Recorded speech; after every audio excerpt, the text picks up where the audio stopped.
নমস্কার, কেমন আছেন সবাই? নিশ্চয়ই ভালো আছেন, আমিও ভালো আছি। তো আজকে কিন্তু পুরো লাঞ্চ থালিটা আপনাদের সাথে আমি শেয়ার করব। আজকে দেখুন আমি রুই মাছ নিয়ে নিয়েছিলাম, ওই 1 কেজি 250 মতো ওয়েট ছিল, সেই রুই মাছটা আজকে নিয়েছি, বাড়িতে এসেছিলো, তো জ্যান্তই ছিল, তো সেটাই নিলাম। তো আজকে খুব সিম্পলভাবে আজকে লাঞ্চ থালিটা সাজাবো। তো চলুন আজকে এই পেঁপে দিয়েই আজকে রুই মাছের ঝোলটা করব, যেহেতু জ্যান্ত মাছ, তো পাতলা করে ঝোল করলে বেশ ভালোই লাগে খেতে। আর মাঝে মাঝে দেখবেন একটুখানি মশলাদার খাবার থেকে না একটু সিম্পল খেতেই ভালো লাগে। তো আজকে ওই পেঁপে দিয়েই মাছের ঝোলটা করব। তো সেই জন্য মাছগুলোকে নুন হলুদ মাখিয়ে রেখেছিলাম ধুয়ে, তারপর এখন একটা একটা করে ভেজে নিচ্ছি, ভেজে নিয়ে তারপর ওই পেঁপে দিয়ে ঝোলটা করে নেব। আর মাছের মাথাটা আমি গোটা রাখি, ওটা রাখি হচ্ছে কারণ ওটা ঋদ্ধিকে আমি খাওয়াই। তো জানি না, একটা মিথ মতো বলতে পারেন সেটা। ছোটোবেলায় থেকে দেখে এসেছি, আমি যখন বিয়ের আগে মাছের মাথাটা আমাকেই খাওয়ানো হতো। তো আমার ঠাকুরদাদা বলতেন যে মাছের মাথা খেলে নাকি বুদ্ধি বাড়ে। জানি না সেটা সত্যি কি মিথ্যে, অতটা আমি রিসার্চে যাইনি। তো যাই হোক, আমিও সেটাই ওকেও খাওয়ানোর চেষ্টা করি, যাতে ও খায়। বড়জন তো মাছ খাই না, তো ওকে খাওয়ানোর চেষ্টা করি যে মাছের মাথা খাক, সেটা ভালো। তো যাই হোক, চলুন, আমার মাছগুলো ভাজা হয়ে গেছে। এইবার একটু কালো জিরে ফোড়ন দেব, কারণ কালো জিরে ফোড়ন দিয়েই আমি মাছটা আজকে করবো। আর তারপরে পেঁপেগুলো দিয়ে দিলাম, পেঁপেগুলো এরকম লম্বা লম্বা করে কেটে নিয়েছি। কেটে নিয়ে একটু ভাজা ভাজা করে তারপরে তার মধ্যে দিয়ে দেবো নুন, হলুদ, লঙ্কার গুঁড়ো, জিরের গুঁড়ো। তো এই দিয়েই আজকে করব মাছটাকে। আর মানে টেস্টি হয়েছিল জানেন, ভীষণ ভালো লেগেছিল খেতে। ওই যে বললাম না, মাঝে মাঝে দেখবেন একটু পাতলা ঝোল খেতেও ভালো লাগে, রুগীর পথ্যের মতো আর কি। তবে এই রুগীর পথ্যগুলো যদি ডেলি খাওয়া যায় তাহলে কিন্তু রুগী আর হতে হয় না আর কি। সেটাই হচ্ছে কথা, মানে এগুলো যদি খাই তাহলে আর মানে রুগীতে পরিণত হব না আর কি, কিন্তু সেটা হয় না। আবার রোজ আবার এই একই জিনিস ভালো লাগে না, একটু মাঝে মাঝে পরিবর্তনের দরকার হয়। তো সেই জন্যই চলুন, আমার পেঁপে মানে মশলা দিয়ে কষানো হয়ে গেছে, দিয়ে দিলাম জল। এবার একটুখানি ফুটে উঠলে ভাজা মাছগুলো এবার এক এক করে চলুন দিয়ে দিই। তাহলে তারপরে একটু ফুটিয়ে নিলেই আমার মোটামুটি মাছের ঝোল হয়ে যাবে। আর এটার রেসিপি হিসাবে কি শেয়ার করব বলুন তো আপনাদের সাথে? এগুলো আপনারা সবাই করেন, মানে আমরা করেই থাকি। তো সেই জন্য জাস্ট একটা লাঞ্চ থালি হিসাবেই আপনাদের সাথে আজকে রিপ্রেজেন্ট করি। আজকে কি কি করেছিলাম, দুপুরবেলা কি কি বানিয়েছিলাম, টোটাল কি কি জিনিস বানিয়েছিলাম সেটাই আপনাদের সাথে আজকে শেয়ার করব।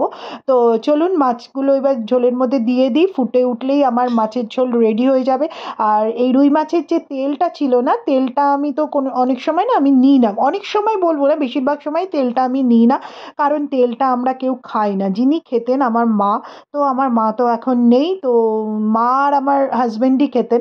তো তারপর থেকে আমি আর নিই না। তো আজকে তেলটা ভীষণ ভালো ছিল, আমাকে রীতিমতো জোর করে যিনি মাছ বিক্রি করতে এসেছিলেন উনি জোর করেই আমাকে মাছের তেলটা দিয়ে, বৌদি এই তেলটা তুমি খেয়ে দেখো, ভালো লাগবে। তো তেলটা নিয়েছি, সেই তেলটাকেও একটু করতে হবে। চলুন, আমার মাছ কিন্তু আপনাদের সাথে কথা বলতে বলতে রেডি। তো মাছের ঝোল হয়ে গেছে, এবার এটাকে, এই গ্যাসটাকে অফ করে দিয়ে এটাকে একটা জায়গায় নামিয়ে নেব। আর অলরেডি আমি পাশে কড়াই বসিয়ে দিয়েছি, কড়াই আমার গরম হয়ে গেছে। তার মধ্যে এবার দিয়ে দিই কালো জিরে, তেলের মধ্যে দিয়ে দিলাম কালো জিরে, একটু রসুন কুটে নিয়েছি, মানে ওই হামালদিস্তাতে একটুখানি থেতো করে নিয়ে রসুন আর শুকনো লঙ্কাটা দিয়ে দিলাম।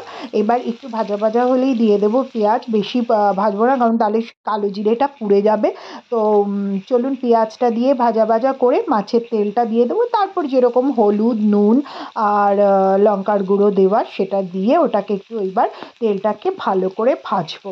তো আপনারা বলুন তো, আপনারা কে কে এরকম মাছের তেল খান? আমার না খেতে ভালো লাগে, বলবো না সত্যি কথা, খেতে ভালো লাগে না সেটা বলবো না, সেটা মিথ্যে বলা হবে। খেতে আমার ভালো লাগে, কিন্তু কি জানেন তো, খাবার পরে ওই বিকেলবেলা থেকে আমার পুরো না সেই এমন এক গলার কাছ থেকে উঠতে থাকবে, ভীষণ ওইটাতে আমার কষ্ট হয়, সেই জন্য আমি খাই না। যেটা খেয়ে কষ্ট হবে সেটা না খাওয়াই ভালো। তো এই হলুদ আর লঙ্কার গুঁড়ো দিয়ে দিলাম, কিন্তু এখন কি বলুন তো, এটা পরিমাণে এতটাই হয়ে যায় যে পরের দিন রেখে খাওয়ার থেকে তখন আমি আবার ওই বললাম না, ফেলতে ভালো লাগে না কোনো জিনিস। তো মিস্টার ভাদুরীকে দেওয়ার পরে ও তো আর রাতে খাবে না, ওই দুপুরবেলায় যেটুকু খায়, তারপরে আমি যেটুকু থাকে আমি খেয়ে নিই, কিন্তু খেয়ে ওই বিকেল থেকে কষ্ট হয়। তা চলুন এবার নুন দিয়ে দিই, নুন দিয়ে এবার একটু ভালো করে নাড়াচাড়া করে মোটামুটি আমার তেলটা কিন্তু দেখুন হয়ে গেছে। তেলটা যদি অল্প রেখে, তবে মাছের তেল খাওয়া খারাপ না, আসলে কি বলুন তো, যেই খাবারটা খেয়ে কষ্ট হয় না খাওয়াই ভালো। কারণ বয়সটা আস্তে, আস্তে বাড়ছে, কমছে তো না। তো এইসব খাবারও একসময় হজম করে ফেলতে পেরেছি, এখন আর পারি না। তো চলুন, আমার মাছের তেল রেডি হয়ে গেছে। তো এটাকে এবার বলে নামিয়ে নেব। নামিয়ে নিয়ে তারপর আমি আবার আরও কিছু জিনিস বানাবো, সেটাও আপনাদের সাথে শেয়ার করব। চলুন, এর সাথে আরেকটু করব, আমি একটু ভেন্ডি ভাজবো। ভেন্ডিটাও আজকে একটু অন্যরকমভাবে ভাজবো, সেটাও আপনাদের সাথে শেয়ার করব। তার আগে এটাকে আগে বলে আমি নামিয়ে নিই। তো চলুন, এটাকে বলে নামিয়ে নিয়ে তাহলে আমার এদিকের কাজটা মোটামুটি গোছানো হয়ে গেল। তো এরমভাবেই একটা একটা করে করতে হয় বলুন, এটা আপনারাও করেন। তো চলুন, এদিকে আবার ভেন্ডি ভাজতে হবে। তো ভেন্ডিটাকে ভেজে নিই, ভেজে নিয়ে এই দেখুন কিরমভাবে আজকে ভেন্ডিটা ভেজেছি। এটার রেসিপিটা অন্যদিন শেয়ার করব আপনাদের সাথে। তা আজকের লাঞ্চ থালি আমার মোটামুটি রেডি, মানে লাঞ্চের মেনুর সব আইটেমস রেডি হয়ে গেছে। ভেন্ডি ভাজাও রেডি, ভেন্ডি ভাজা আমি বাটিতে নিয়ে নিয়েছি। ভেন্ডিটাও খেতে অসাধারণ হয়েছিল। এটার রেসিপিটাও আমি আপনাদের সাথে একদিন শেয়ার করব, কিন্তু সেটা আরেক দিন, না হলে ভিডিওটা অনেক বড় হয়ে যাবে, আপনাদেরও দেখতে ভালো লাগবে না। তো চলুন, আমার লাঞ্চ থালিটা এবার সাজিয়ে নিই। হ্যাঁ, চলুন। আবার আমাকে আজকে একটুখানি চালে ডালে খিচড়ি বসাতে হবে। রিদ্ধি খাবে তার জন্য। ওর আজকে একটু ডিমান্ড হয়েছে, একটু মা চালে ডালে খিচড়ি করে দাও। মানে গোবিন্দভোগ চাল দিয়ে আর ডাল দিয়ে। তো আমি এটা ছেলেদেরকে একটু মাঝে মধ্যে দিই। এটা একটু হেলদি খাবারও, আর ও ভালোবাসে। ওরা অ্যাকচুয়ালি ও খেলতে যাবে তো তাড়াহুড়ো করে এটা খেতেও ওর তাড়াতাড়ি সুবিধা হয়। সেই জন্যই আরো বেশি বলে, কারণ ও ইন টাইম সেখানে পৌঁছানোর চেষ্টা করে। তো চলুন, আমার চালে ডালে খিচড়িও রেডি। এটা ঋদ্ধিকে এবার দিয়ে দিই, একটু ছড়িয়ে দিই, তাহলে ঠান্ডা হয়ে যাবে। আর এখানে চলুন লাঞ্চ থালি এবার সাজিয়ে নিই। দিয়ে দিলাম ভাত, আর এই হলো আমার সেই ভেন্ডি ভাজা, যার রেসিপি আপনাদের কাছে পরে আসবে। তারপরে দিয়ে দেবো হচ্ছে মাছের তেলের যে চচ্চড়ি মতো করেছি সেটা, আর দিয়ে দেবো হচ্ছে রুই মাছের পাতলা ঝোল। তো এই হলো আজকের আমার লাঞ্চ থালি, লাঞ্চ মেনু যা বলতে পারেন। তো কেমন লাগলো? যদি ভালো লাগে অবশ্যই like, comment, share and subscribe.